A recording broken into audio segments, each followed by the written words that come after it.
仅仅是抬头看了天子一眼，就惨死宫中。再次醒来，我竟然穿越到了10年前，还成为了仇人的亲哥哥。站在世界的顶端，定要让昔日的仇人付出代价。什么情况？我不是已经死了吗？殿下请了。殿下，我是谁啊？殿下您真是风趣呢，您自然是大皇子秦昊殿下呀。啊，秦昊，我竟然穿越成了仇人的亲哥哥。殿下，原来您在这儿，让奴婢好找呢。是他，姚琴是未来的皇妃，仇人为了争夺皇位，竟让自己的女人勾引皇兄。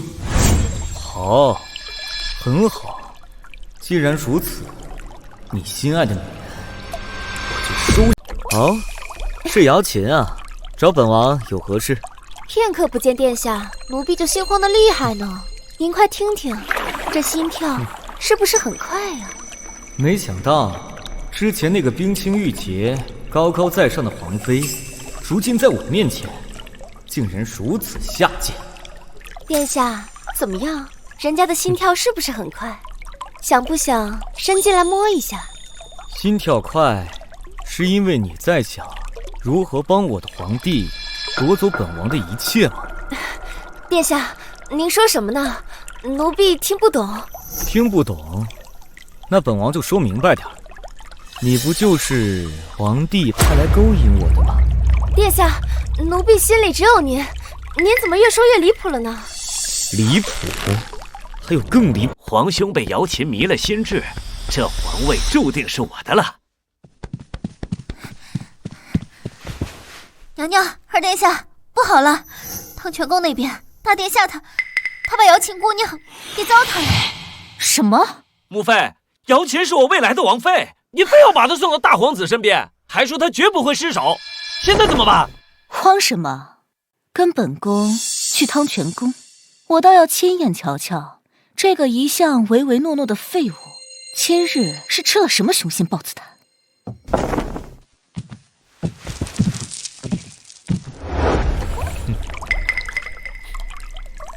表现不错，以后乖乖跟着本王，自有你的好处。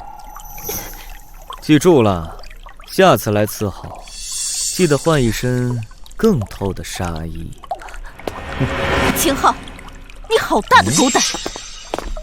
二皇子的王妃也是你不动。姚琴，你没事吧？秦昊，你个畜生！少儿，你叫我什么？你敢打我！你没大没小，叫我什么？秦昊！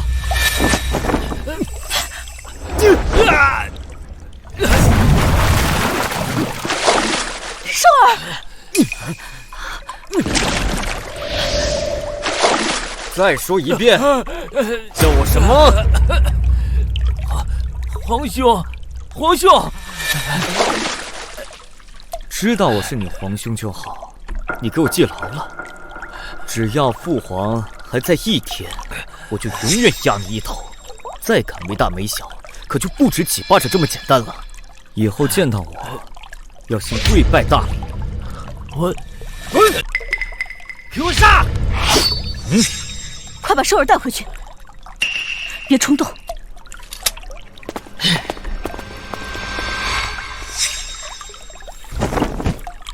贵妃娘娘大驾光临，就为了看弟弟如何戏水的吗？秦昊，你对本宫的人做出此等恶行，还敢如此嚣张，本宫定会禀告陛下，治你个大不敬之罪。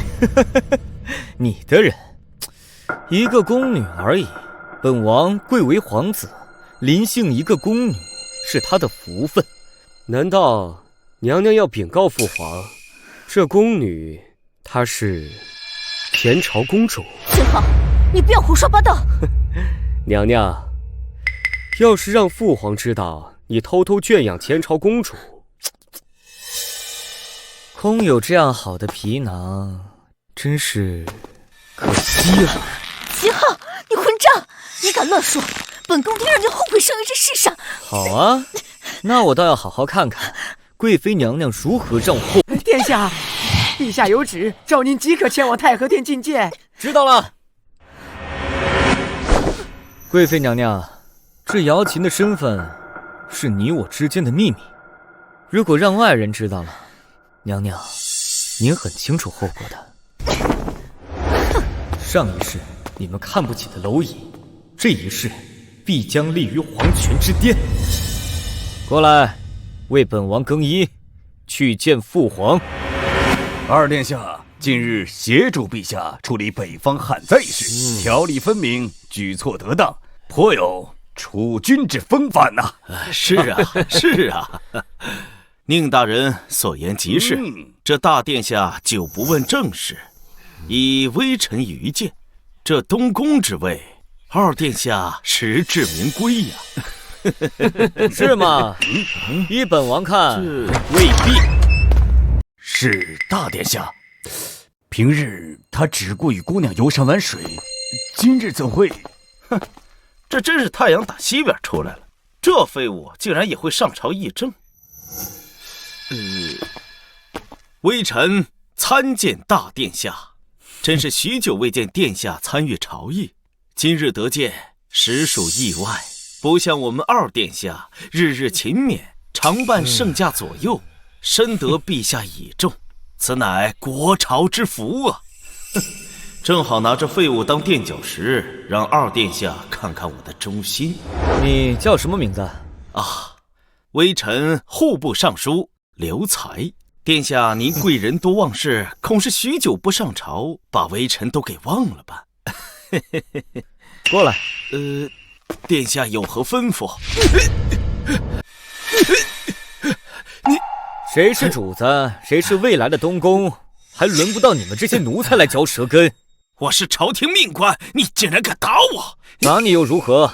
主子教训不懂规矩的奴才，天经地义。你这是藐视陛下，藐视朝廷法度。好啊，你尽管去告啊，看看父皇会不会为了你这个狗奴才动我这位皇子。但你记着，只要你敢开口，本王自有千百种方法，让你后悔来到这世上。陛下驾到，杨贵妃娘娘驾到。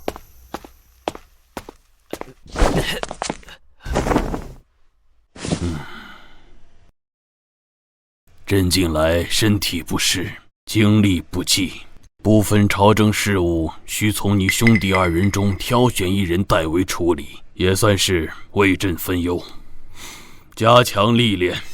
来了，考验治国能力的时候到了。未来的剧情我了如指掌，这场比试我近年来北方旱灾不断，流民日增，边境亦有所动荡。二位皇子可有良策？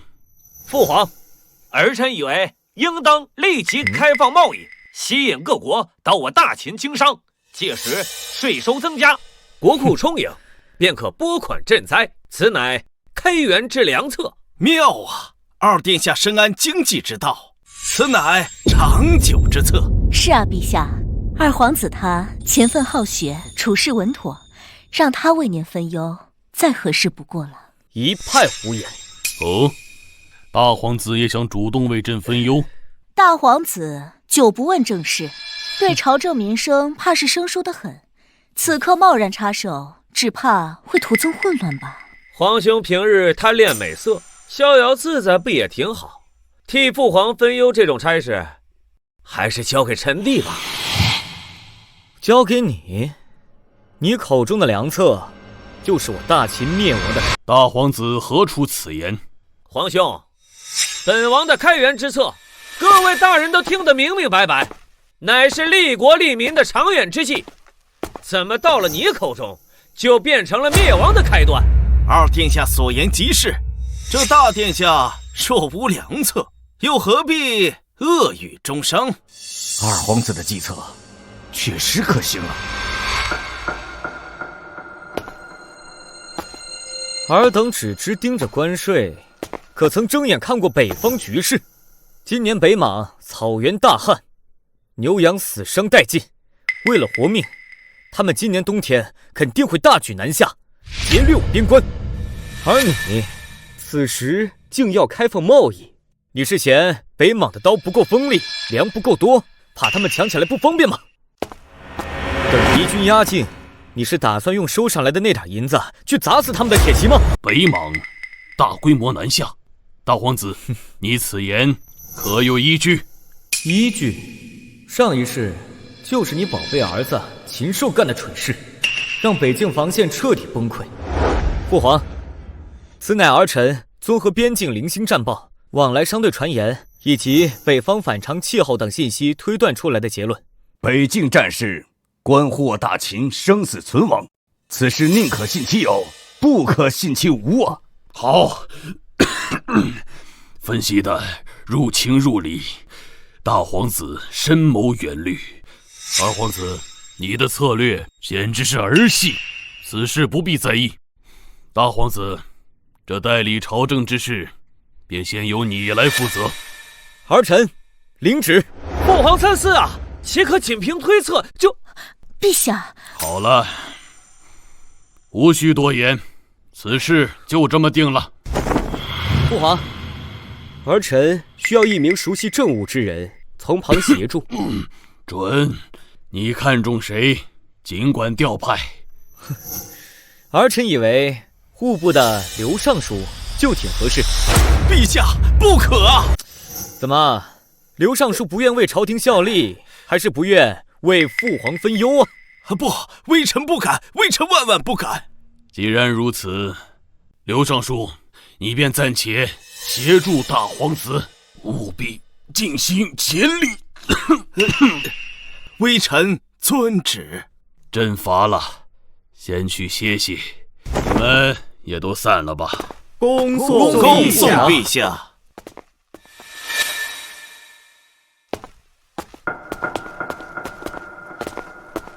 刘尚书，殿下有何吩咐？从今日开始，你就替本王擦拭鞋履，清洗夜壶吧。这，微臣是朝廷命官，你这是在羞辱微臣。你说对了，本王就是在羞辱你。你现在有两条路：领旨干活，或者抗旨不遵，你自己选。你欺人太甚！哦，你想刺杀本王？老臣不敢，老臣一时糊涂。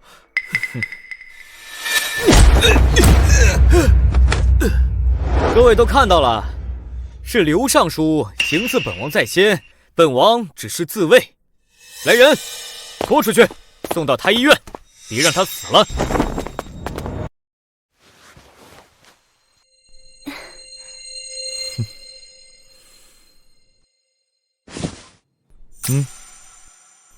姚琴，你即刻前往户部，命刘才3日之内调拨300万两白银、50万担粮食，秘密运抵黄河下游，此事不得延误。殿下，现今黄河沿岸太平，并无灾变，这般大规模调动钱粮，只怕会遭御史弹劾。你是在教本王做事？奴婢不敢。记住你自己的身份，以后乖乖听本王的话，本王自会保你一世荣华。若是不然，本王有的是法子，让你求生不得，求死不能。听清楚了？听清楚了。去做事吧，别忘了晚上来本王寝殿伺候。是。过来，站那么远，怕本王吃了你。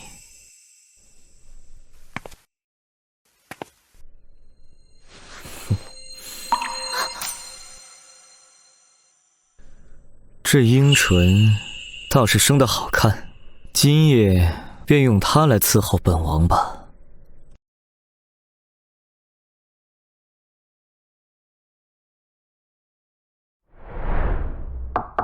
殿下，该起身了。今日还需前往御书房处理政务。殿下，进来。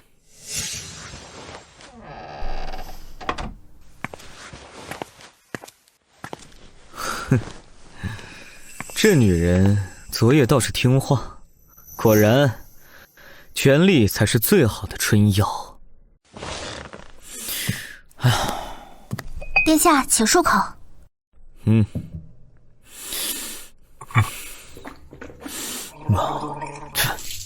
殿下，奴婢这就让人清洗。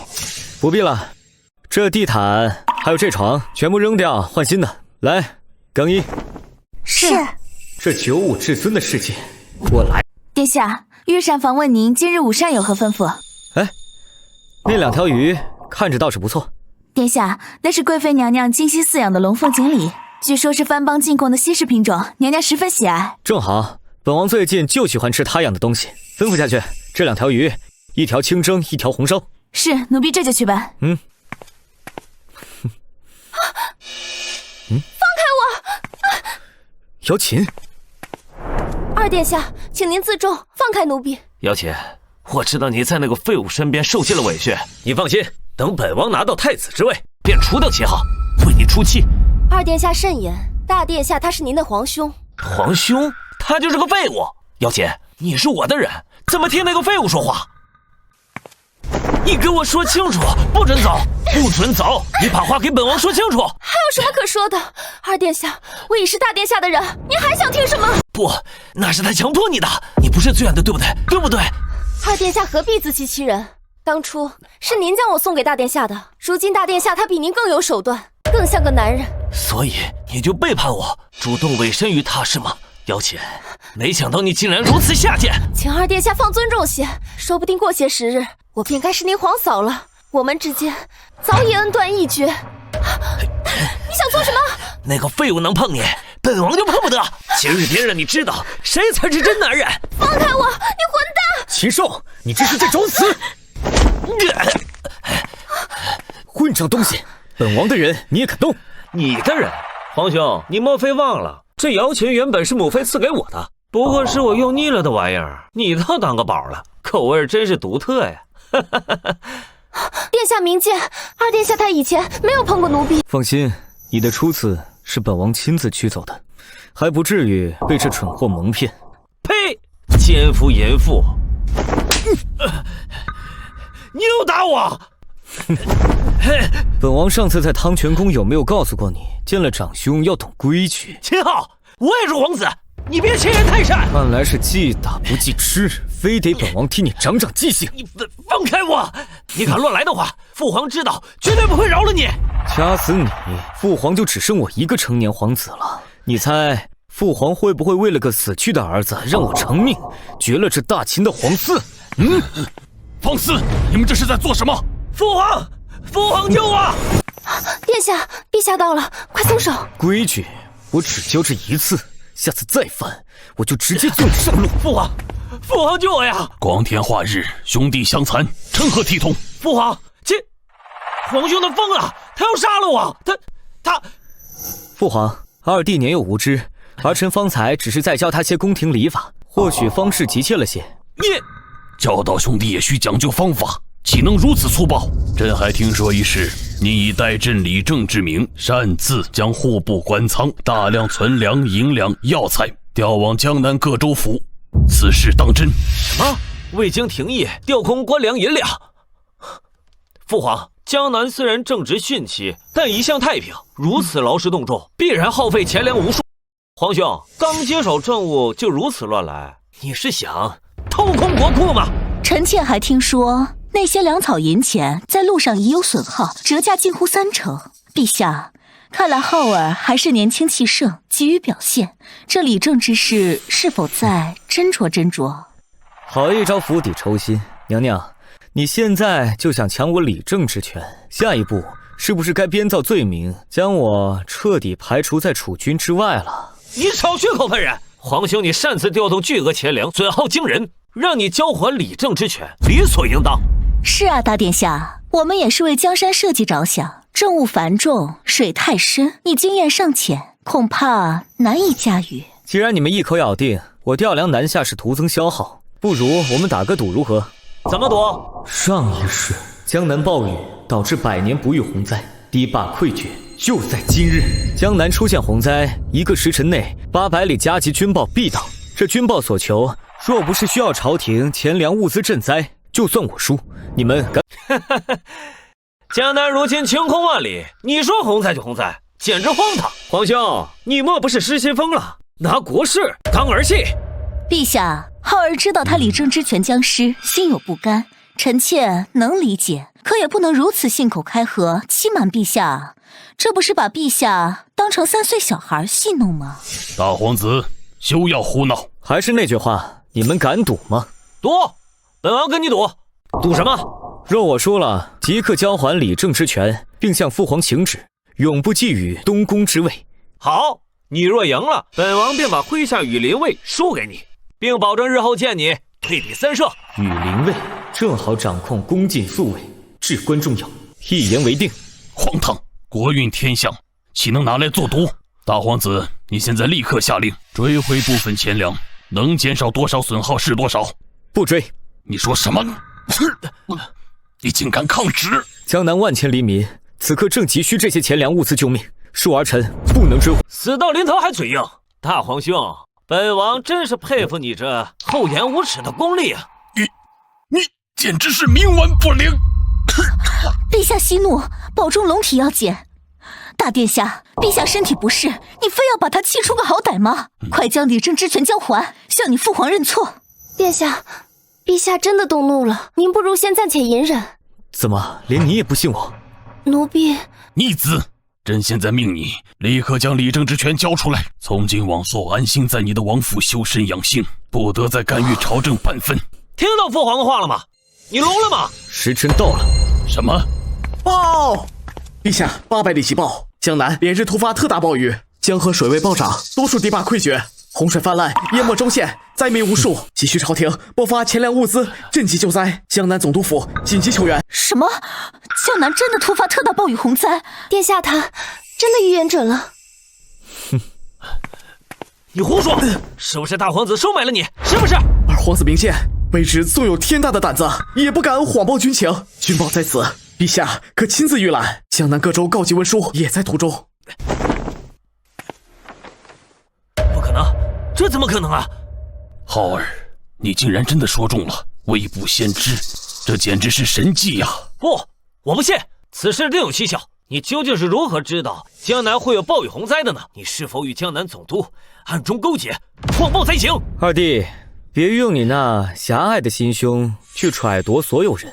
上一世这场洪灾让江南元气大伤，这一世若不是我提前布局，不知要死多少。浩儿，你的所有推断依据从何而来呀？我若告诉你们我是穿越而来，知晓未来之事，你们会信吗？怎么说不出来了？我就知道你有问题。大殿下，你此次立功，该不会真是蒙的吧？哼，娘娘若也有此等运气，不妨也多蒙几次，也好为父皇分忧。你够了，浩儿，你究竟如何得知天机？回父皇，儿臣并非凭空猜测，更非依赖运气。儿臣之所以能预知天灾，全仗一位隐士高人在幕后指点。隐士高人身在何处？可否为朕引荐？此人自号卧龙先生，善观星象，精于推算。可他不喜尘世纷扰，若非主动相见，儿臣也寻不到他。这等不出世的奇人，凭什么帮助秦昊这个废物？他能给的，本王能给10倍。务必将这卧龙先生收入麾下。二弟，胜负已分，你那支羽林卫准备何时与为兄交集？大殿下何必如此认真？少儿方才所言不过是兄弟间的玩笑话，羽林卫关乎宫禁安危，岂能作为赌注？娘娘这是要帮着二弟赖账？并非赖账，这羽林卫指挥使是陛下与少儿的直司，就算少儿身为皇子，也不能私自转让。二弟若是不舍也罢，父皇，儿臣另有所求。你还想要什么？太子之位。你凭什么？你有什么资格觊觎东宫之位？我未雨绸缪，救江南百姓于水火，而你却在此狂废质疑，甚至不惜赌上宫禁守卫之职。谁更有资格为父皇分忧，一目了然。立储乃国本大事，需从长计议。你们兄弟2人切不可因私怨而罔顾国体。果然，即便我立下大功，老头子依旧偏袒禽兽。也罢，这皇帝之位，既然他舍不得给，那我便自己夺。此事到此为止，贵妃，带2皇子回去反省，江南赈灾事宜全权交由大皇子处理。至于那羽林卫，父皇，愿赌服输。朕准浩儿调用羽林卫骑营，协助赈灾物资调配与护送，以应不时之需。退下。浩儿，你这次做得很好，确实有继承大统的潜质，但帝王之路绝非一人可行。父皇有何教诲？想要成为合格的储君，需内有手段，外有根基。朕已为你寻得一强大助力，镇南侯谢南山，功勋卓著，坐镇南疆。他有一孙女儿，名唤谢之薇，文武双全，聪明伶俐，深得谢老将军宠爱。朕有意为你赐婚。什么？爷爷，你要将我嫁给秦昊那个声名狼藉的皇子？哎，陛下亲自开口，爷爷也没有办法。我不嫁。听说那秦昊就是个胸无大志的好色之徒，我谢之薇要嫁，便嫁那等能够运筹帷幄、救民水火的大英雄。胡闹！皇上钦点的婚事，岂容你使性子说拒就拒？谢家世代镇守南疆，军中威望极高，唯有与谢家联姻，你才能真正在朝堂站稳脚跟，拥有问鼎东宫的实力。父皇，您是想让儿臣与谢之薇联姻？朕已经征得谢老将军默许，唯有如此，你才有资格成为朕属意的继承人。全凭父皇做主。此乃婚姻大事，你不先见见之薇那丫头？皇室婚姻以稳固社稷为重，儿女私情次之，见与不见，并无区别。说得好，不愧是我皇室子弟。既然如此，朕即刻拟旨，为你二人赐婚。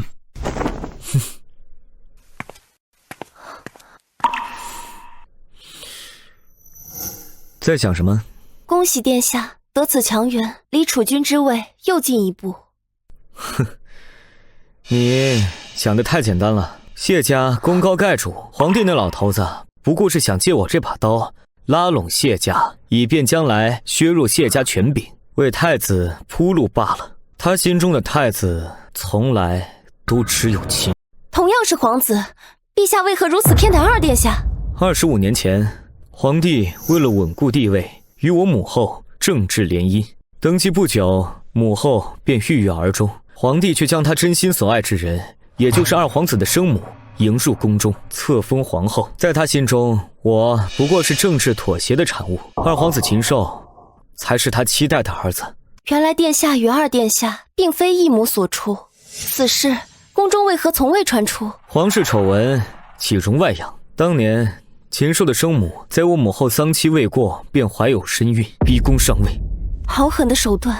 后来那女人难产而死，这让老头子对她更加愧疚怜爱，甚至为了追忆，又将她的妹妹，也就是杨贵妃接入宫中。所以说杨贵妃是二殿下的小姨，怪不得她处处维护二殿下。在老东西看来，由禽兽继承大统，我则与谢家联姻，成为他掌控边关将士的棋子，才是最完美的布局。那殿下为何还要答应联姻？怎么，听说我要娶正妃，心里不痛快了？记住你的身份，你不过是本王养在身边逗趣解闷的雀鸟，只配想着如何取悦本王，没资格拈酸吃醋。殿下恕罪，奴婢知道错了。殿下，这支羽林卫骑营是二殿下麾下最精锐的一部，现任将领是兵部尚书的长女宁红艳，也是二殿下的心腹之一。你听好了，禽兽已将这部分骑军的调度之权输给了本王，现在这些人马，包括女将领，都是我的，不再是什么阿猫阿狗的心腹。是，殿下说的是，奴婢失言。同样的话，本王不想听到第二次。奴婢谨记。走，我们去会会这位宁将军。宁将军，陛下虽允了大皇子调用骑营协理赈灾运输，但御林卫的根必须牢牢握在我们自己人手里。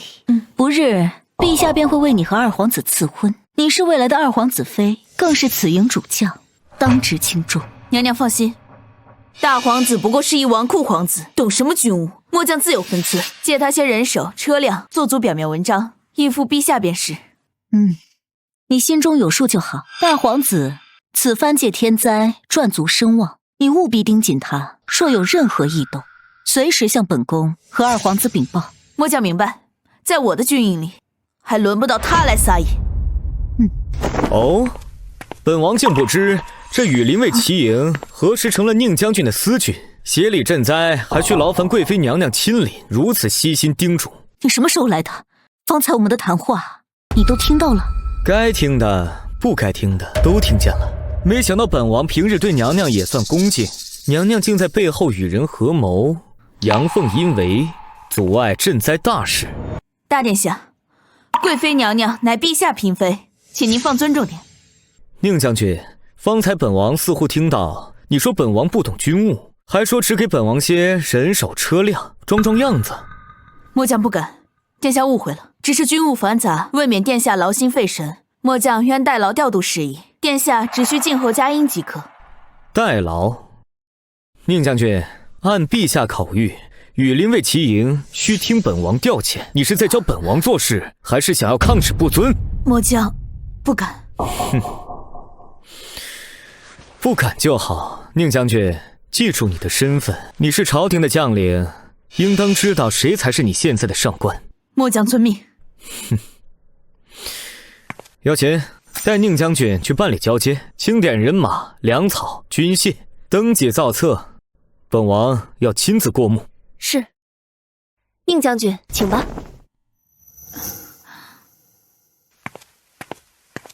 哎，娘娘，您这是要去哪儿啊？我们的事儿还没完呢。秦昊，你别乱来，这里可是军营。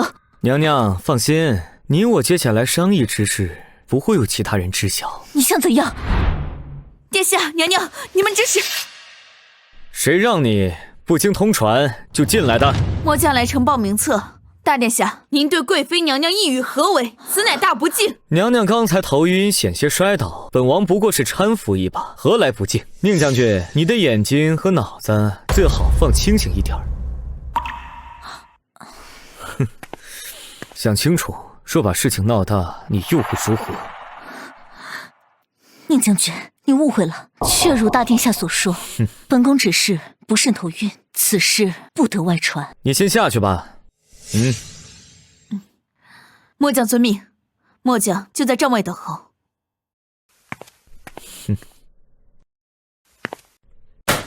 娘娘，现在没人打扰我们了。宁红叶就在外面，你别乱来。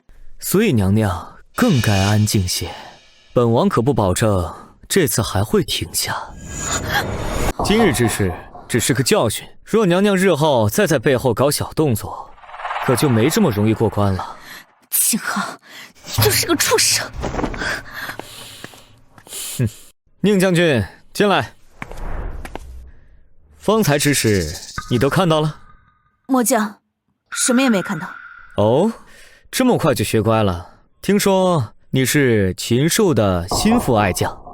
末将是朝廷将领，谁持陛下令谕，谁便是末将的上官。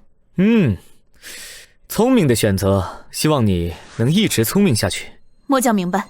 且慢，殿下还有何吩咐？别着急走嘛，我们先谈点正事。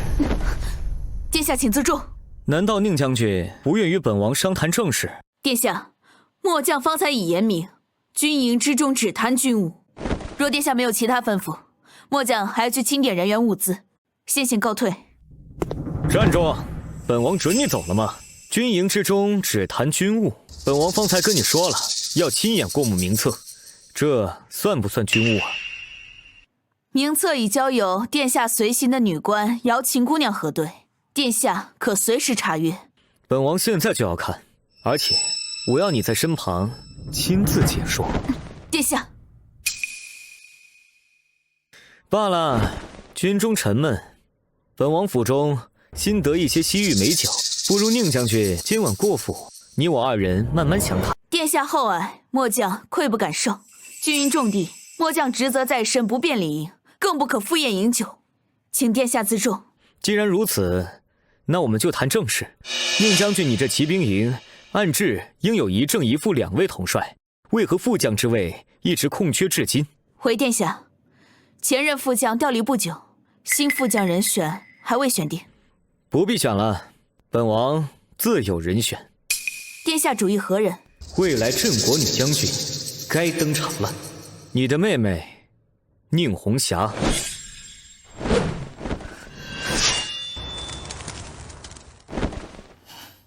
哈哈哈哈哈！红霞，你的武艺又精进了。爹，我这剑练得怎么样？可否上阵杀敌了？翩若惊鸿，宛若游龙，当真是剑意连绵，有大家风范了。既然如此，爹，您身为兵部尚书，手握天下兵马调动之大权，什么时候能给我安排个将军当当？这个，哈哈，红霞，并非空有一身武艺便可带兵打仗。再说了，你一个女儿家，干嘛非要去战场上找罪受啊？刀剑无眼，要是伤着你、碰着你了，那爹爹得多心疼啊！爹，您这分明就是偏心。我明明姐姐都可以领一营骑兵。哎呀，你姐姐性格刚烈，她不听话，你不能学她啊！舍妹虽有些武艺，但她年龄尚小，性子跳脱，恐怕难以担此重任。你妹妹宁红霞虽为女子，但自幼习武，武勇有谋。依本王看，她做个骑营副将都是屈才了。殿下对舍妹竟如此高看。北莽蛮族将至，正是我大秦用人之际，也是你妹妹宁红霞一战成名、扬名立万的最佳时机。北莽进攻，一战成名，殿下从何得知？从何得知？你不必多管，你只需要知道本王料事如神即可。宁将军，不如我们赌一局。赌什么？就赌你妹妹宁红霞必能够一战成名。若她胜了，你陪本王一夜；如果北莽未至，或者你妹妹失败了，本王便不再纠缠于你。这骑营指挥权，本王双手奉还。他究竟是真的未卜先知，还是又挖了一个陷阱？可我若不应，他势必会用其他方式逼迫我。万一他说的是真的呢？宁将军是对你妹妹没有信心，还是对你们宁家的将门之风没有信心啊？若你答应，本王便在陛下面前全力举荐你妹妹为将。好，末将赌了。哼，好，宁将军，那我就静候你的佳音，不要忘了我们的赌约。哼。殿下，北境似乎并无事态紧张的迹象，你与宁将军的赌约……哎，急什么？好戏总要压轴登场。800里下接，北莽犯变，北境3县遭袭，损失惨重，紧急军报。这不是来了？岂有此理！北莽蛮族安敢如此猖獗？北境边军是干什么吃的？陛下息怒，北莽此次来袭极其突然，且选择了我军薄弱之处，我已紧急调配周边守军，立刻前往支援。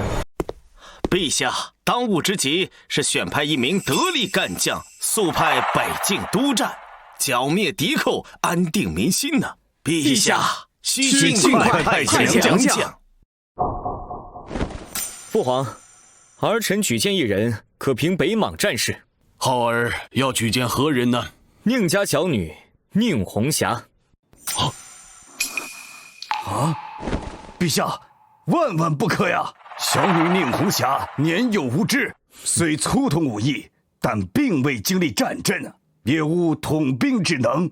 若让她领兵，岂不是儿戏国事，置众将士性命和国威于不顾啊！皇兄，你莫不是疯了？宁红霞一个黄毛丫头，你让她去平定北莽，岂不是滑天下之大稽？是啊，大皇子，军国大事非同儿戏，这也太荒唐了。是啊，这太胡闹了，三思啊！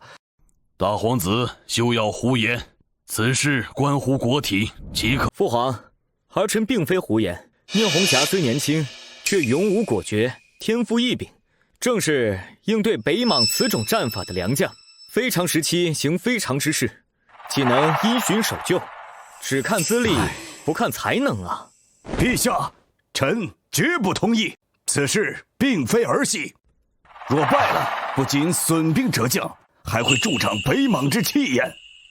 大殿下，你若是想责罚老臣，直说便罢，何必拿小女的性命和国威来开玩笑呢？宁尚书，若只因宁红霞是年轻女子，你便断定她必败，是否太过武断？若是她胜了，届时又当如何？她不可能胜。她若是胜了，那老臣……若她胜了，就说明宁尚书你有眼无珠，险些埋没人才，更证明了本王有识人之明。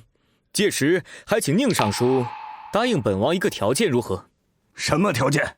将宁红霞许配给……这可有此理！你，父皇，儿臣在此立下军令状，若宁红霞兵败，儿臣愿交出所有理政之权，贬为庶民；若他胜了，请父皇允诺，将他赐予儿臣。后儿，你可知军令状非同儿戏？儿臣深知，请父皇成全。宁爱卿，你的意思呢？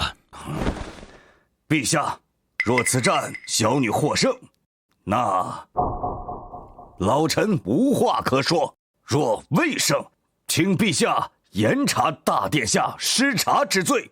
好，既然如此，朕便准了，即刻任命宁红霞为平北临时指挥使，率羽林卫火速驰援北。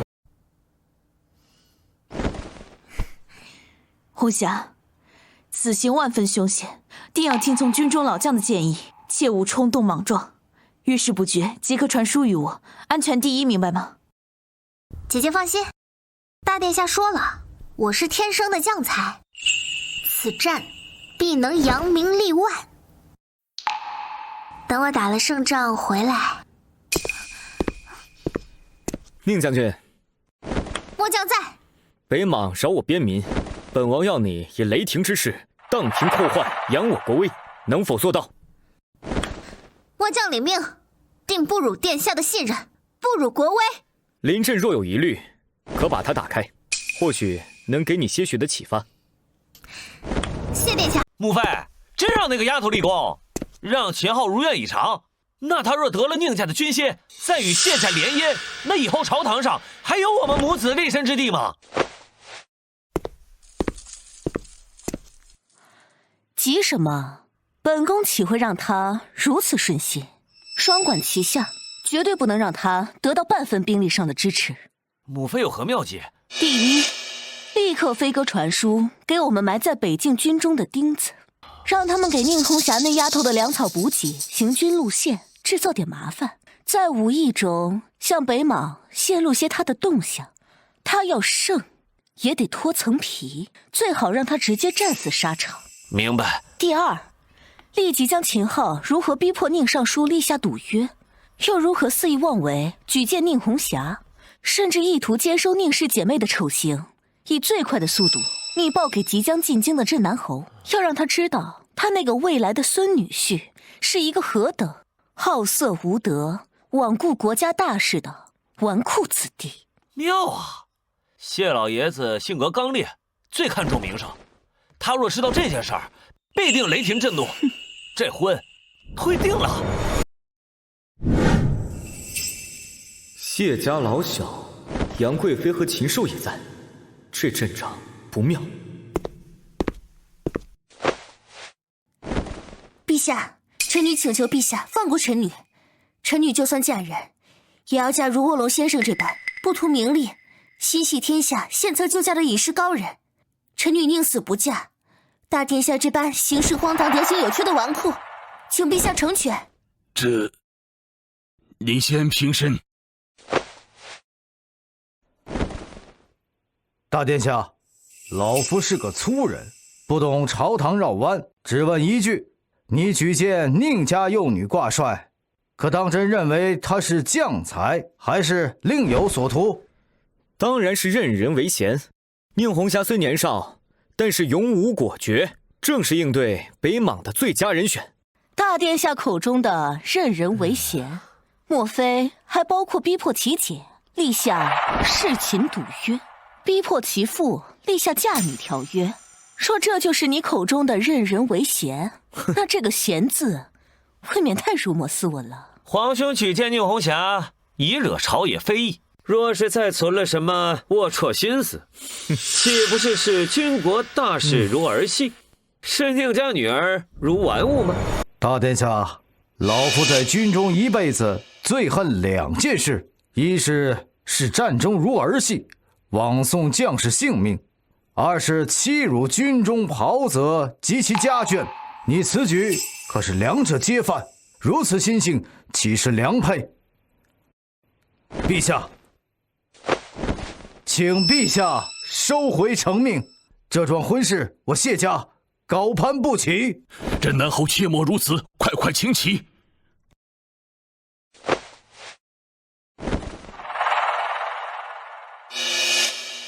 我举荐宁红霞，一心为公，他此战必能大捷，届时自见分晓。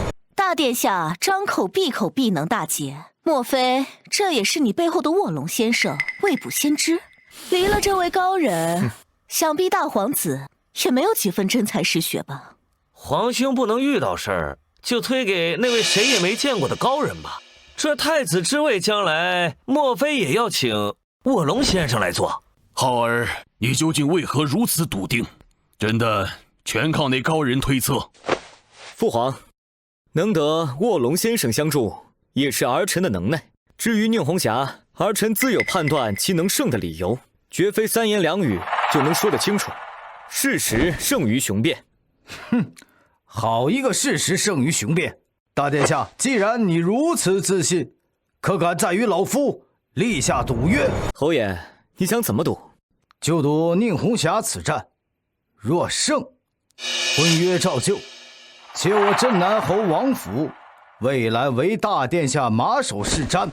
若败呢？若败，请大殿下自愿放弃与我谢家的婚约，并向宁家赔罪。好，本王赌了。若是宁红霞战败，本王愿献出性命向宁家赔罪。既然你们执意如此，朕便做个见证，一切等军报传来再说。陛下，捷报，800里加急！陛下，北境大捷，小女宁红霞率部于苍兰山设伏，以火攻奇袭，大破北莽主力，斩首数千，俘获无算，我军胜了。此话当真？军报无误？千真万确，这是前线总督亲笔所述捷报。赢了，接下来该收割战利品了。快！好，打得好！宁红霞此战扬我国威，壮我军魂，以少胜多，以奇制胜。宁爱卿，你生了个好女儿啊！陛下谬赞，权倚仗，陛下天威庇佑。还有，大殿下，老臣之前糊涂，有眼无珠，险些误了国事，更错怪了大殿下识人之明。殿下力排众议，举荐小女，此等知遇之恩，老夫感激不尽。此前多有得罪，请大殿下治罪。为国举贤，此乃本王分内之事。宁红霞，巾帼不让须眉，实乃我大秦之福啊！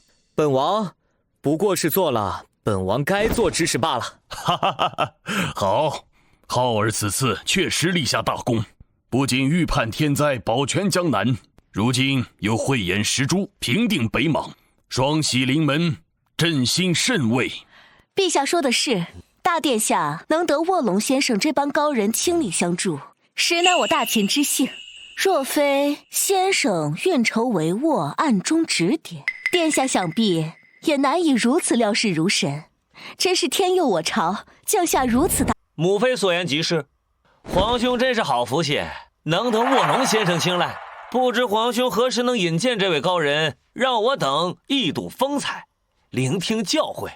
父皇，高人闲云野鹤，不慕虚名，本王也不敢强求。如今既然已证明儿臣判断无误，那么宁尚书、镇南侯之前的赌约，二位以为如何？陛下，老臣愿赌服输。大殿下慧眼识珠，老臣也无话可说。我镇南侯府之前的承诺依旧作数。陛下，老臣也愿赌。若非大殿下举荐小女，小女也不会有今日之功。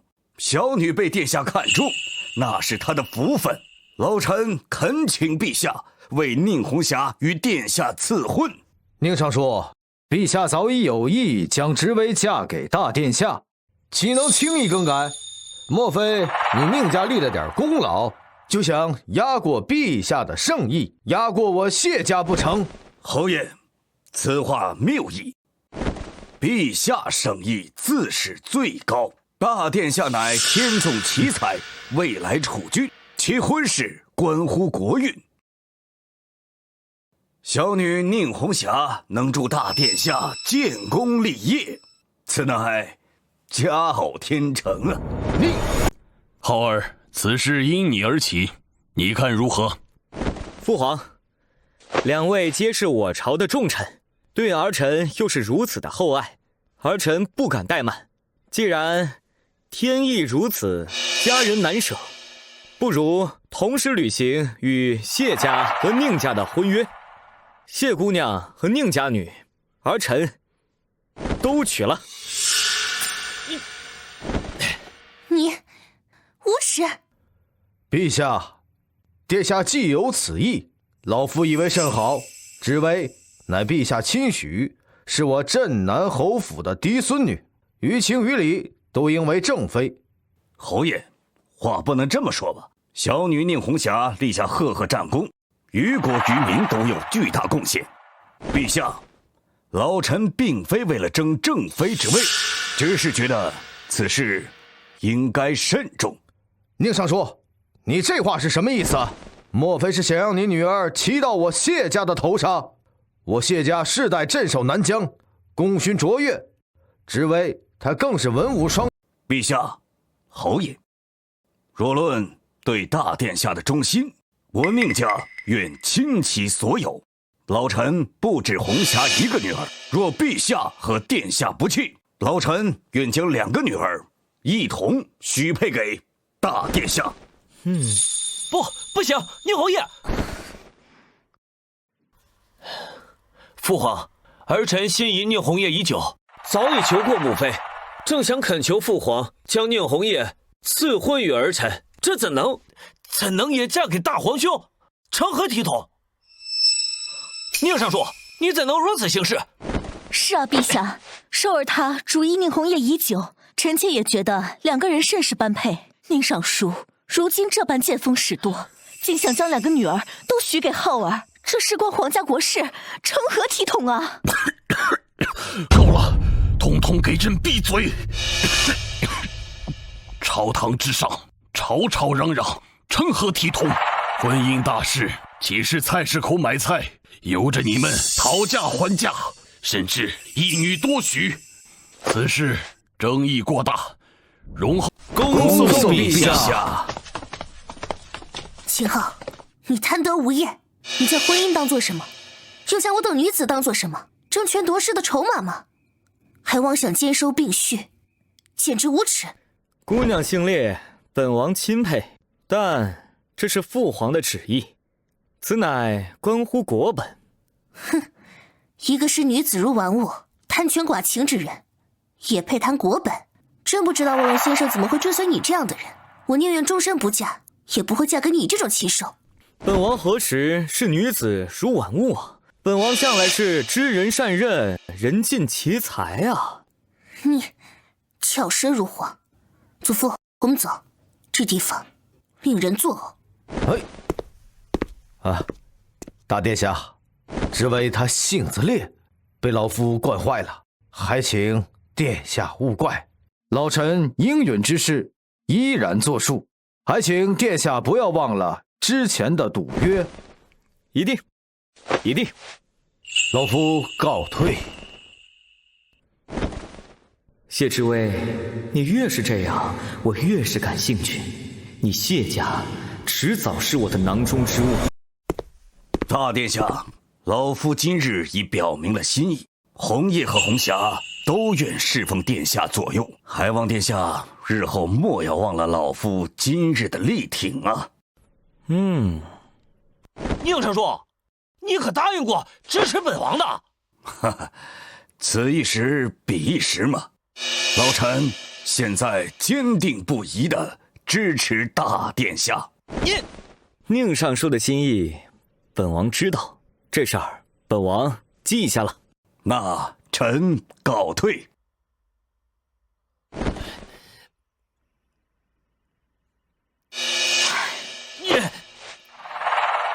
好手段，大皇子真是一箭双雕。不对，看如今的情况是一箭三雕。只不过可惜，这谢家丫头看起来并不情愿啊。强扭的瓜不甜，皇兄如此强求，就不怕鸡飞蛋打吗？这就不劳烦贵妃娘娘和二弟费心了。瓜只有拧下来才知道甜不甜。秦昊，你欺人太甚！你夺我兵权，如今连我看上的人也要抢。你，我们走。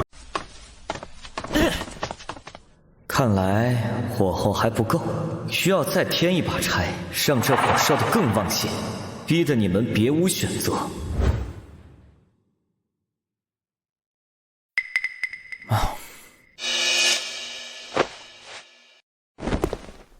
姚琴啊，奴婢在。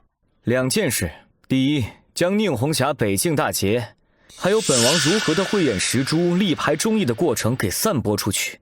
茶楼酒肆、勾栏瓦舍，要让帝都的百姓都知道，本王麾下有怎样一位巾帼英雄，而本王又是如何的知人善任。奴婢明白，奴婢定将这事办得漂漂亮亮的，将殿下与宁将军的声威推向顶峰。第二，让我们在江南的人将卧龙先生于洪灾前赠册本王指点防灾的事迹，不经意地泄露给1、2位清流御史。记住，要做的自然，像是他们自己探查到的。明白，殿下。殿下是想将卧龙先生的声望也转化为您的助力，借此施压。世人皆慕高人，既然他们都对这位卧龙先生好奇推崇，那本王便让他们知道，这位卧龙先生只站在本王身后，得卧龙者得天下。去吧。是殿下，奴婢明白，奴婢即刻去办。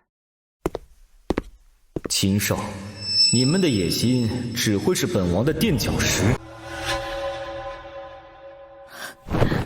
陛下，一旦谢家和宁家彻底投靠大皇子，首儿将彻底无缘储君之位。求您看在臣妾死去姐姐的份上，再给首儿一次机会吧。你以为朕不想给他机会吗？朕甚至早已属意他继承大统，正因为属意于你，朕才要为你铲平荆棘。你以为朕为何执意让你与宁家联姻？宁家根基在京城，在兵部，在经营，盘根错节。若能得其鼎力支持，东宫之位乃至将来地位，才能坐得稳。至于谢家，军威虽重，却远离中枢。朕让秦昊与谢家联姻，看似他得了强援，实则是将谢家军力收归于皇室掌控。待你登基时，他们便是京中质子，南疆军权终将归于你手。可你呢？你都做了些什么？挑拨镇南侯，在朕面前胡闹这一场，朕的万全之策全都毁于你的蠢行。儿臣愚钝，求父皇给指条明路。事到如今，只有行非常之法。谢之威、宁红叶，你必须拿下一个。生米煮成熟饭，破其就范，这是你最后的机会。儿臣领旨。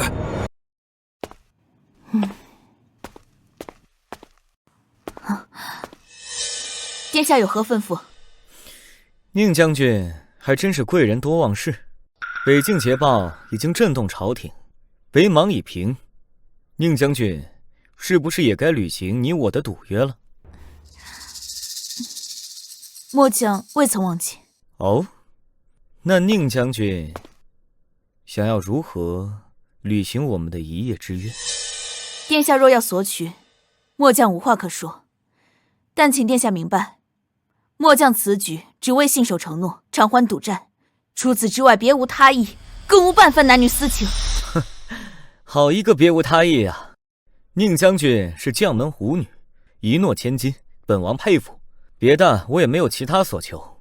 今夜此时，我在本府等你。秦昊，你终究还是不肯放过我。这一夜之后，你我两清。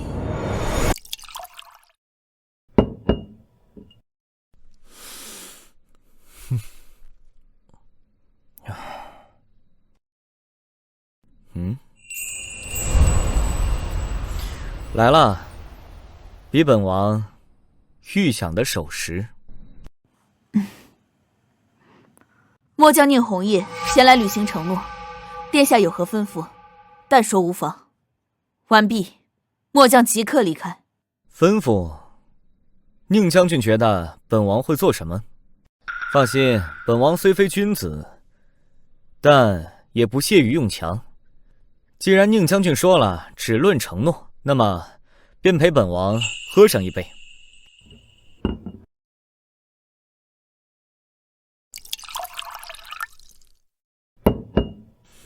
请。怎么，怕本王在酒里下药？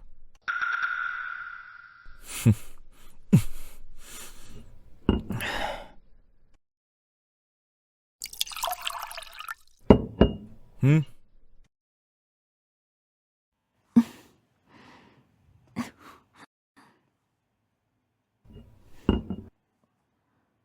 酒已喝过，殿下若无其他事，慢着，一杯怎么够？坐下。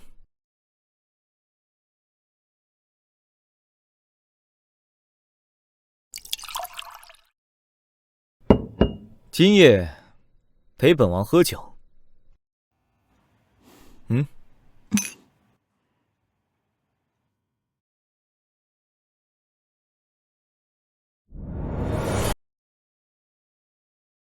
白日依山尽，黄河入海流。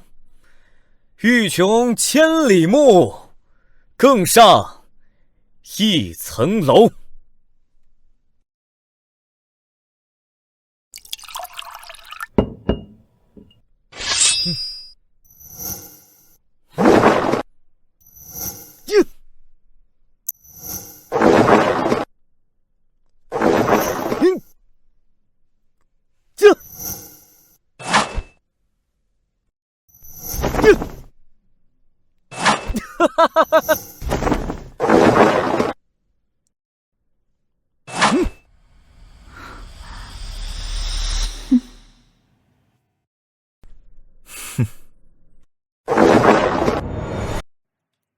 殿下既已明示，便要不惜一切代价。明日母妃便设宴，宴请宁红叶、谢之威，你埋伏在偏殿，待他两人喝下下了料的酒，便逐一击破。若得双输，天下可得，至少必取其一。可是他们都不是寻常女流，这万一失了身，深宫内院，药性难耐，任他是巾帼英雄，也难以反抗。你只需要记住，成王败寇在此一举。好，儿臣定不辱命。今日请二位姑娘来，实在是为你们抱不平。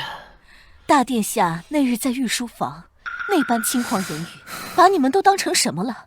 本宫听了都替你们心疼。谢谢娘娘关心，那般狂妄之人，我谢之薇誓死不嫁。红叶，你与我们寿儿自幼便相识，知根知底。寿儿平时虽不如大殿下那般张扬，但是待人真诚，极为专一，是不是寿儿？母妃说的是，我对宁将军一向尊重有加，绝无二心。娘娘厚爱，末将心领。只是末将身为军人，婚事当由陛下定夺。营中还有军务，恕末将先行告辞。哎，宁将军何必急着走？娘娘也是一片好意，何况殿下那般羞辱我等，难道你就不生气吗？末将并非不气，只是巡防时辰已到，末将实在不得不告退。娘娘见谅。志薇，还是你明事理。宁红叶那个丫头真是太没规矩了。大殿下那样心毒的人，哪里配得上你这样的将门之女？娘娘说的是，我宁愿终身不嫁，也绝不嫁于那般无耻之徒。别气坏了身子啊！来，先把这杯酒喝了。本宫啊，一定在皇上面前给你打抱不平。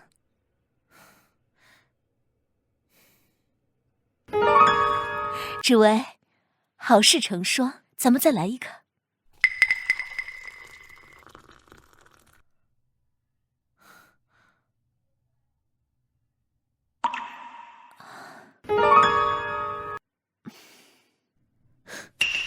这酒不对。志薇，你怎么了？是不是身体不舒服？寿儿，赶紧扶志薇姑娘去休息。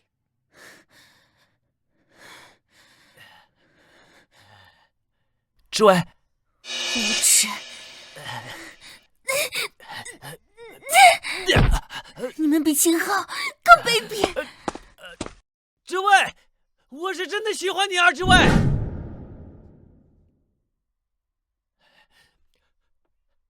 快抓住他，别让他跑了！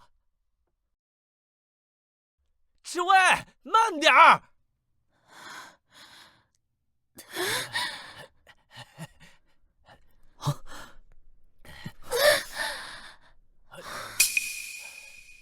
谢姑娘，可是身子不适。二弟啊，你如此的追逐我将来的未婚妻，意欲何为啊？志薇方才在杨贵妃府喝了几杯酒，有些醉了。母妃特地吩咐我送她回去休息。哦，贵妃宫中的酒竟然能把将门之女给醉到神志不清。志薇不胜酒力，王兄莫要趁人之危啊！这事儿要是传出去，镇南侯那边可不好交代。二弟还真是会为谢家考虑啊。不过二弟，你对本王的未婚妻到底做了什么？需不需要我向父皇和镇南侯去评评理啊？秦昊，你是要得意？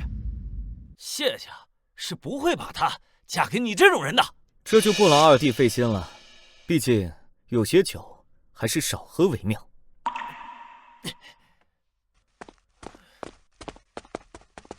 秦昊，我们没完。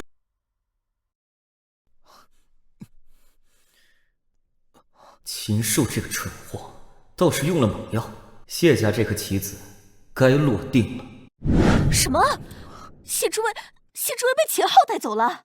我也没想到药效发作之后，他力气还那么大，让他跑了。偏偏这个时候又碰到了秦昊。那我们怎么办？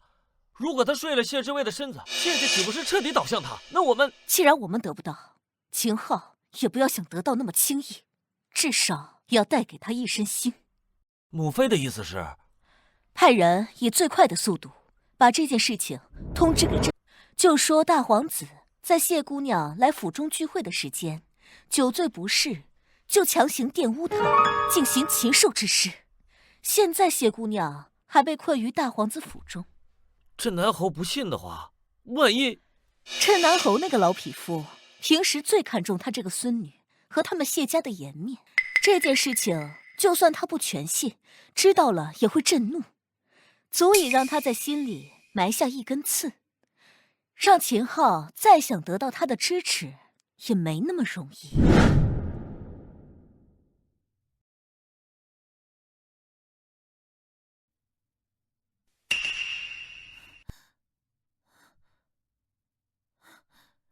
秦昊，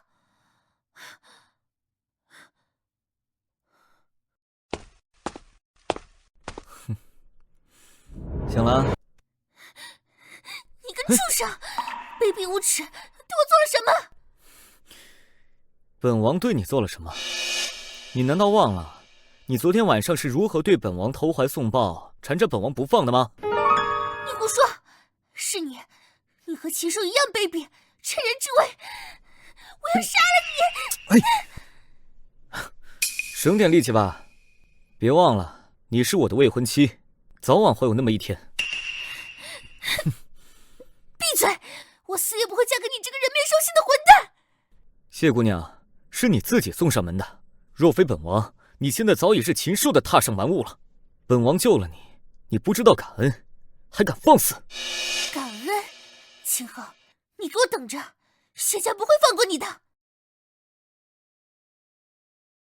哼，恨也是一种强烈情绪。谢南山那个老狐狸应该已经得到消息了吧？好戏呀，才刚刚。祖父，祖父，你要为这位做主啊！祖父，秦昊他毁我清白，还出言侮辱！祖父，此仇不报，只为誓不为人！知伟，你确定昨日只是寻常醉酒，而非中了什么龌龊之事？是禽兽和杨贵妃借宴请之名，给孙女下的药。他们是看郑楚无望，行此龌龊手段，妄图得到谢家的势力。请祖父给孙女做主。现在追究这个事为时已晚。知伟，你记住，事已至此，木已成舟，哭闹报仇解决不了问题，反而会使我谢家颜面尽失，成为天下笑柄。祖父，难道就这样算了吗？这笔账需要记在明面。秦昊他既然动了你，他就必须要负责到底，必须给你一个正妃之位，这才是挽回我谢家颜面、最大化我谢家利益的最好方式。祖父，随我进宫面见陛下，秦昊他要对你、对我谢家有一个明确的交代。陛下，大皇子秦昊行为失检，玷污老臣孙女之位的清白，此事必须严惩，给我谢家一个明确的交代。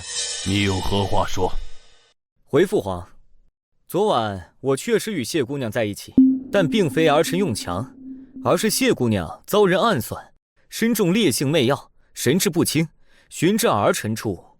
儿臣见其痛苦不堪，更不忍心让她落入歹人之手，所以才顺势而为。我愿为谢姑娘负责。哼，下药！这宫中何人如此大胆？贵妃娘娘，昨日宴席是你所设，酒水经你之手，你作何解释？皇上，臣妾冤枉，都是秦昊见色起意，如今见事情败露，才编造出来什么下毒的谎话，实在是无耻至极。哦，那我倒要问问我二弟，锦寿，昨天谢姑娘从贵妃的宫中跑出来时，神志不清，步履蹒跚，你为何紧追不舍？你当时又在紧张什么？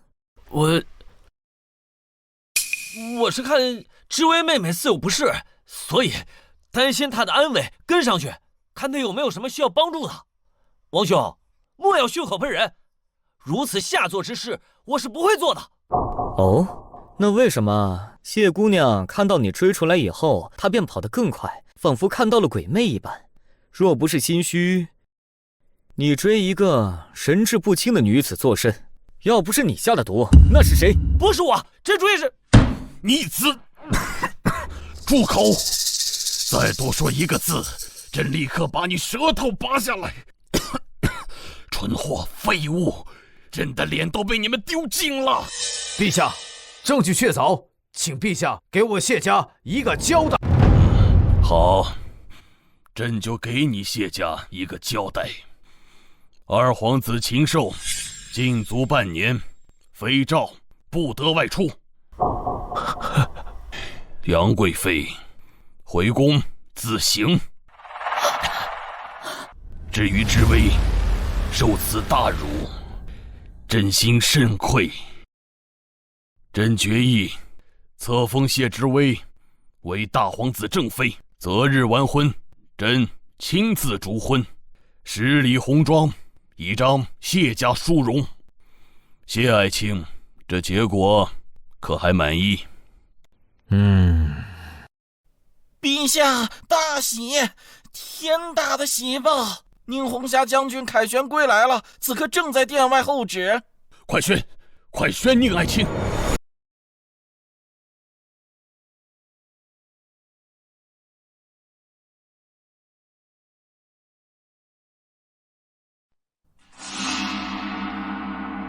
末将宁红霞，幸不辱命，斩北莽将首于漠北城，特带捷报向陛下复命。好，好，好，宁爱卿，快快平身。好一个巾帼英雄，年纪轻轻，智勇双全，真乃我大秦之福啊！宁爱卿，你想要何赏赐？爵位、金银、田宅，朕无有不允。陛下，末将不求爵位金银，末将只求一赏。哦，爱卿要何赏赐？尽管直说。恳请陛下赐婚，末将愿嫁与大殿下秦昊为妻，此乃末将唯一所愿。大殿下慧眼识珠，力排众议，举荐臣女，临行前更赠锦囊，指点迷津，助臣女揪出内贼，大破北莽。此等知遇之恩，末将唯有以身相报。宁爱卿，此番立功甚伟，朕理应重赏。只是这婚事，朕方才已决议，册封谢知微为大皇子正妃。你，陛下，末将心仪的是大殿下此人，绝非名位。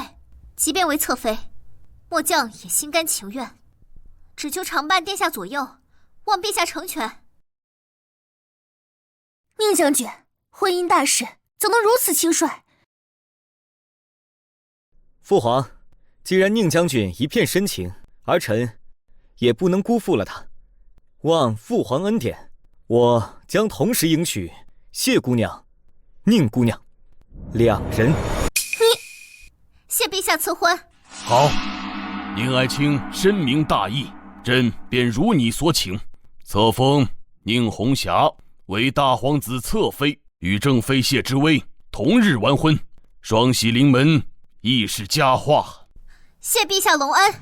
祖父，陛下赐婚之事，我绝不接受。这个正妃简直就是个笑话。他秦昊刚刚才用那种卑劣手段玷污了我，转头就要再娶一个，还要我与那宁红霞同日入门，一正一侧，这简直太荒唐了。你让我嫁与这等禽兽不如之人，将我谢家的颜面置于何地啊，祖父？糊涂，颜面，正因要保住谢家颜面，更要你嫁，更要你坐上那正妃之位。祖父，你只看得到他狂妄好色，却看不到他如今的势不可挡。遇天灾，破北莽，压朝堂，实乃雄主之兆。此子心机深沉，手段超绝，更有卧龙先生这样的高人辅佐，东宫之位已是囊中之物，未来更是九五至尊。那是卧龙之功，离了那位高人，他什么都不是。秦昊不过是个撞大运的废物。祖父，孙女心目的是卧龙先生这等惊天伟地之才，孙女宁愿嫁给卧龙先生，求祖父成全，禀明陛下，退了我与秦昊的婚事。荒谬！卧龙先生再厉害，也只是谋士，是臣。秦昊再不堪，他是主，是君，是未来的皇帝。祖父，此事再无余地。你要做好这个正妃，牢牢把握住秦昊的心，把握住未来的后位，这才是你身为谢家女的宿命和责任。为了谢家百年荣光，个人的喜恶给我统统咽回肚子里去，准备好做你的新娘子，不要再让祖父失望了。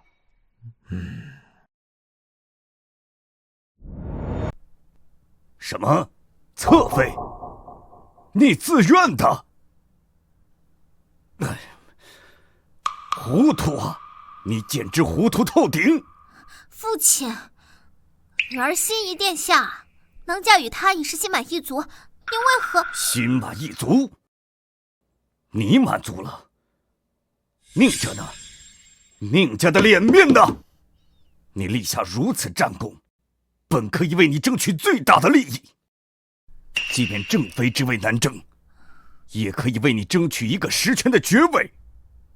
你可倒好，自甘堕落，去当一个侧妃。你让满朝文武如何看我宁家？难道让别人说我宁家的女儿上赶着给别人做妾？女儿不是做妾，侧妃也是上了玉蝶的。我与殿下是真心。真心？这皇家之中哪来的真心？权力、地位、家族荣耀才是根本。你太让我失望了。早知如此，当初就不该让你去立这个军功。真心？傻妹妹，你可知那殿下的真心究竟是何物？你可知我与他……你至少还能光明正大的要一个名分，而我呢？父亲，女儿不悔。功勋是我自己争的，婚姻是我自己选的。我这就回去收拾行李，等候宫中旨意。你，哎呀，孽障啊！父亲息怒。事已至此，陛下金口已开，无法更改了。或许妹妹嫁过去，也能为家里带来一些好处。好处？什么好处？做一个侧妃，以后在谢家女面前都要矮一头。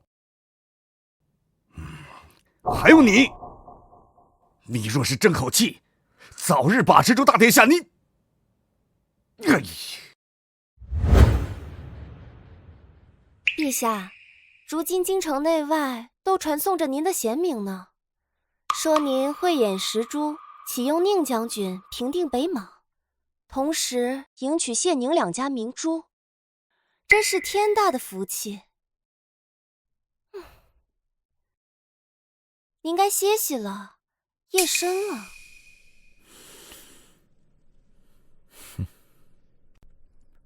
过来。听你刚才的语气，好像是在埋怨本王冷落了你。奴婢不敢，只是殿下自从有谢姑娘和宁姑娘，就再也没叫奴婢伺候。唉，傻丫头，本王怎会忘了你？这谢之微啊，是谢家的倚仗。他宁红霞呢，则是我军中的助理，而你是本王最贴心的人。陛下真的还需要奴婢？当然需要。今晚你就好好的伺候本王，等本王登上储君之位，以后自然少不了你的好处。谢殿下恩典，臣妾定当竭尽全力。大殿下圣名如今传遍京城，看来储君之位非他莫属。我们要想办法抓住这条大龙。红叶，你在大殿下麾下任职，最为清楚他如今的权势。爹爹思来想去，只有一个办法，能改变现在的局势。父亲的意思是，你也加入大皇子府。红叶，你贵为长姐，虽无战功，但是掌管过羽林卫，沉稳持重，届时姐妹同驾，既可以彰显我宁家对大皇子的诚意，又能让谢家不敢轻视，甚至将来还可以有机会争一下正妃的体面。太好了，姐姐若是能一同嫁过来，我在府里也能有个伴儿。姐姐，你愿意吗？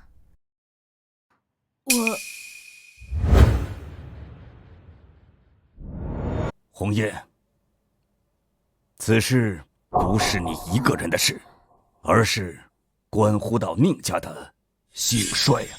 你若是拒绝了，未来我们可能会受到谢家的压制，同时错过了攀附龙颜的最佳时机。女儿，遵命。好，哈哈哈哈哈！明日我就去大皇子府向殿下禀明此事。姐姐，你说殿下会喜欢我绣的这个荷包吗？红霞，皇家后院不比军营，人心复杂，你凡事多留个心眼，尤其要小心殿下的真心。姐姐怎么会这么说啊？殿下对我这么好，还亲自给我锦囊妙计。罢了，你日后便会明白。总之，保护好自己最重要。殿下，老夫今日前来，是有一事相求。来，你说。啊，小女宁红霞已蒙圣上赐婚。长女宁红叶与殿下有共事之谊，并且一直对殿下有仰慕之情。哦，所以老夫斗胆恳请殿下，同时纳宁红叶为侧妃，让二女共侍左右，为殿下料理后院，也全了宁府一片赤诚。这是让我同时娶2位宁家小姐。殿下英明。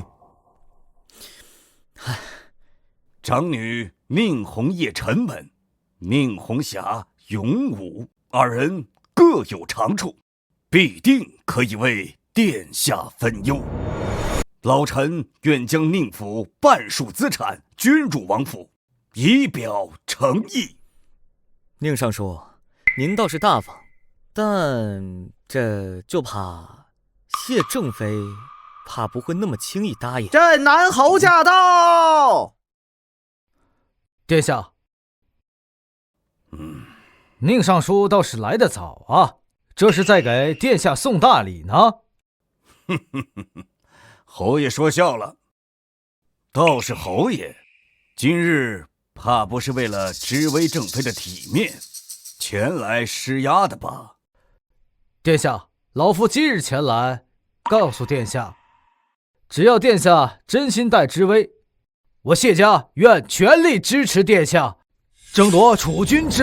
我宁家也愿鼎力相助，只要殿下纳二女为侧妃，我兵部上下都为殿下马首是瞻。 2位皆是朝廷的重臣，我若是答应了宁尚书，恐怕会寒了谢大人的心；我若是不答应宁尚书呢，这又枉费了人一片心意。你说这，哎呀，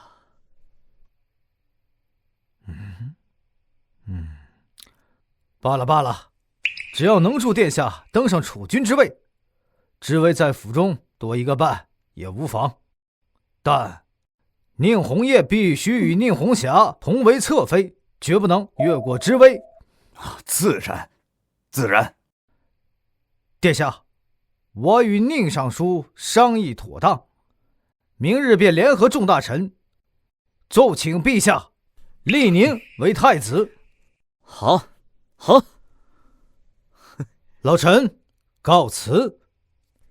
有这2位岳父的助攻，美女，还有这储君之位，乃至九五之尊，都已是囊中之物。臣启陛下，大皇子秦昊3策安江南，1策破北莽，民心所向，军心所归，国本已早定，请立储君，以安天下。镇南侯府复议，南疆30万边军，愿为储君戍边，生死不渝。请陛下立大殿下为储。浩儿确有进步，但立储乃国本大事，需从长计议。寿儿虽然有错，但终究是朕的儿子。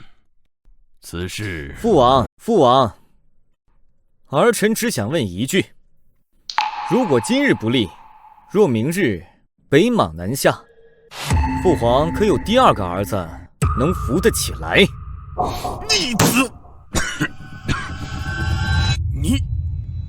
你竟然也逼朕！20年前，朕以联姻稳江山；20年后，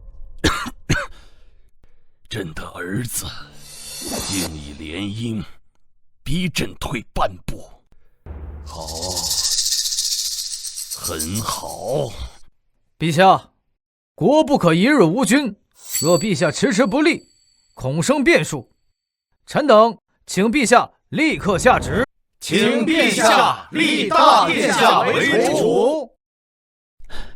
朕知道了，此事事关重大，容朕再斟酌几日。退朝。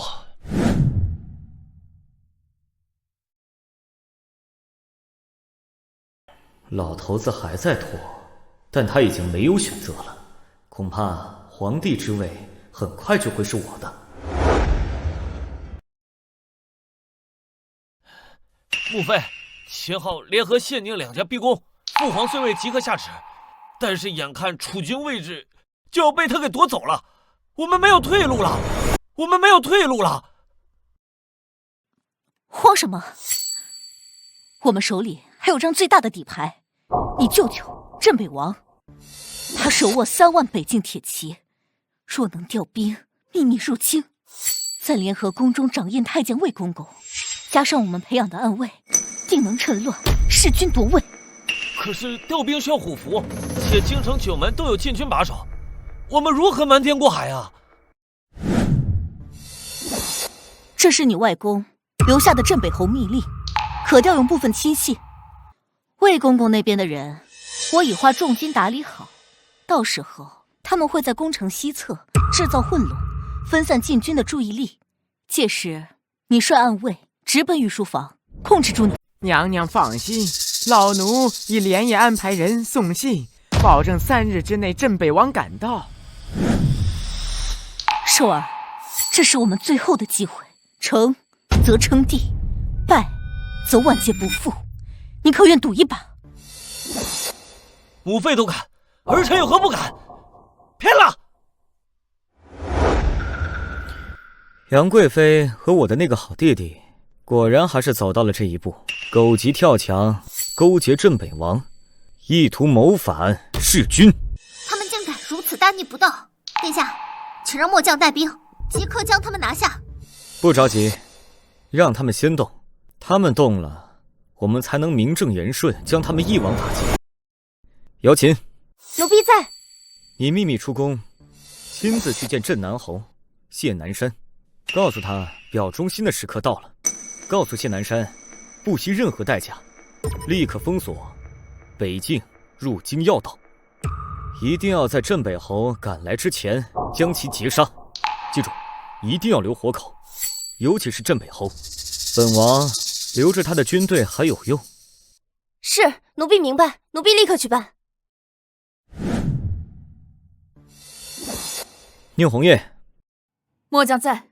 你率领羽林卫骑兵营，乔装打扮成禁军，潜入宫中四周，等待燃起信号，封锁九门，不允许任何人进入。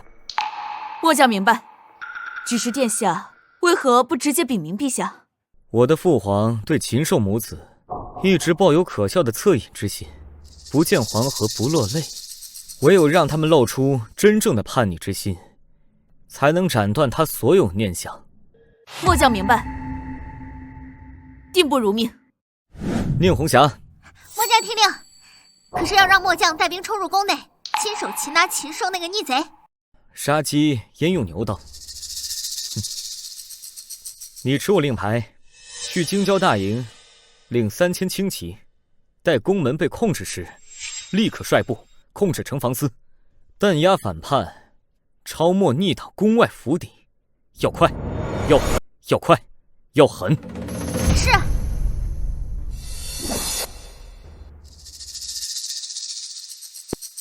杨贵妃禽兽镇北王，这盘棋最后一颗子总算要落下了。皇上，臣妾亲手熬了参汤，饮用一些，润润肺吧。你不在宫中自省，来此作甚？皇上，臣妾知道错了，臣妾不该纵容兽儿胡来。可是臣妾对你的心，从来没有半分虚假。皇上，求您看在这碗汤的份上，就饶了臣。罢了，难为你，还想着朕。我这几日来确实觉得身子大不如前了。那是因为陛下近日政务繁忙，您喝点参汤，多多休息，一定会好的。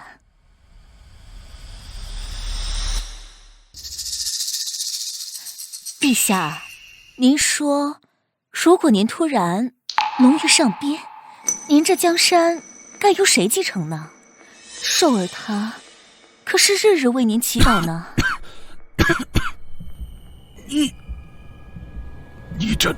你这汤！奉密旨，有奸人谋害陛下，所有人放下兵器，否则格杀勿论。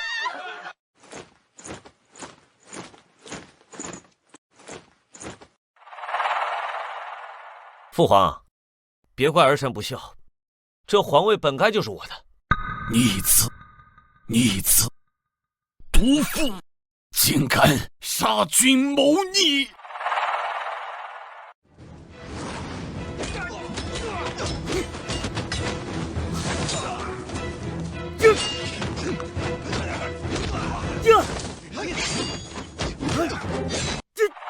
二殿下，诏书已拟好，只需要盖上印玺，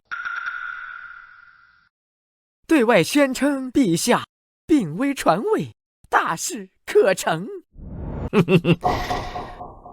这个秦昊千算百算，最后还是我赢了。这就是朕的好儿子，好贵妃，朕真是瞎了眼了，竟如此宠爱你们这些蛇蝎之人，逆子！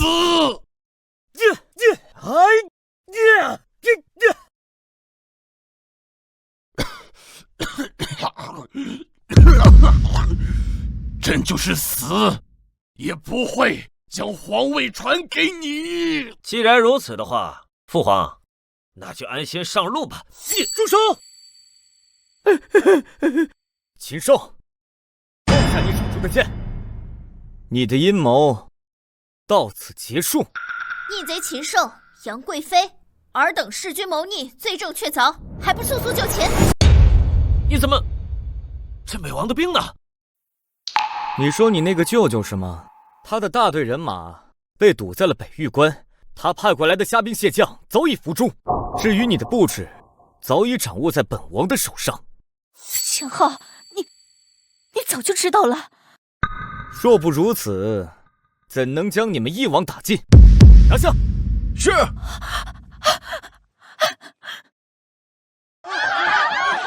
畜生，真是畜生啊！朕纵然偏爱于你，却从未想到你竟阴毒至死。还有你，朕待你不薄，你竟对朕用此毒计，你们实在是令朕心寒。心寒？父王，你的心里何时有过我？都是那秦昊，你何曾给我一点机会？是你逼的，是你逼的！秦昊，你别得意，我做鬼也不会放过你的！将这对逆贼母子押入天牢，严加看管，等待发落。带走。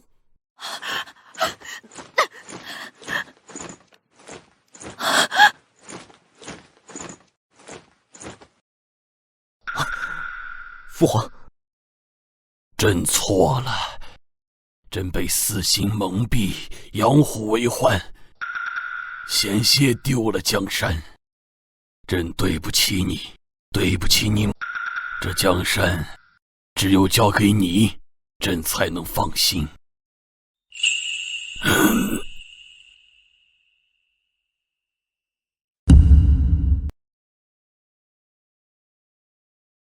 朕这就传位于你，谨记励精图治，守好我大秦江山。啊，父皇！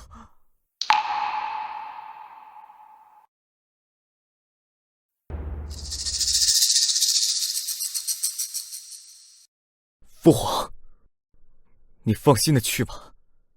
这江山，我替你守下去。吾皇万岁！万岁！万岁！平身。谢陛下。朕能承继大统，早清奸佞，非朕一人之功。若非一高人在背后屡次献上奇策，预知天灾，指点兵机，朕亦难有今日。陛下所言，莫非就是那位神龙见首不见尾的卧龙先生？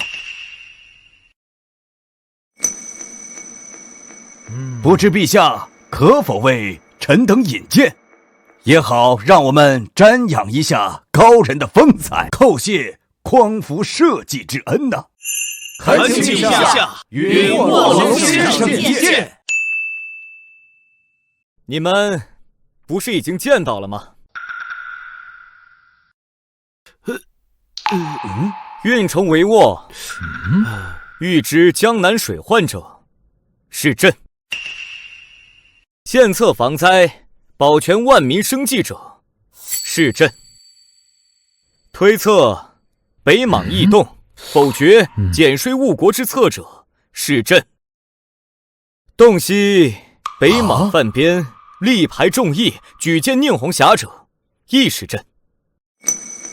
这世上根本就没有什么卧龙先生，若有，那便是朕为了韬光养晦，防止小人暗算，而给自己披上的一件外衣。一切皆是朕意，朕就是卧龙。啊，陛下就是，陛下就是卧龙先生。原来一切都在陛下掌控之中啊！陛下深谋远虑，至近乎妖，臣等拜服。陛下万岁！陛下万岁！陛下万岁！万岁！万岁！居然是他，一直都是他。我恨的和我敬仰的，竟然是同一个人，我真是愚蠢。吾皇万岁！万岁！万岁！现在，你还觉得嫁给朕辱没了你吗？你还一心心念念的卧龙先生吗？臣妾不知陛下就是，臣妾以往愚钝，冒犯天威，还请陛下责罚。能侍奉陛下左右，是臣妾之幸。臣女谢之威，从此为陛下侍从。好，知错能改，善莫大焉。从今往后，你与宁红霞、宁红叶、姚琴一同辅佐朕。众卿平身。谢陛下。逆天改命，方是朕之大德。望众卿与朕同心，共创我大秦盛世。吾皇圣明，万岁万岁万万岁！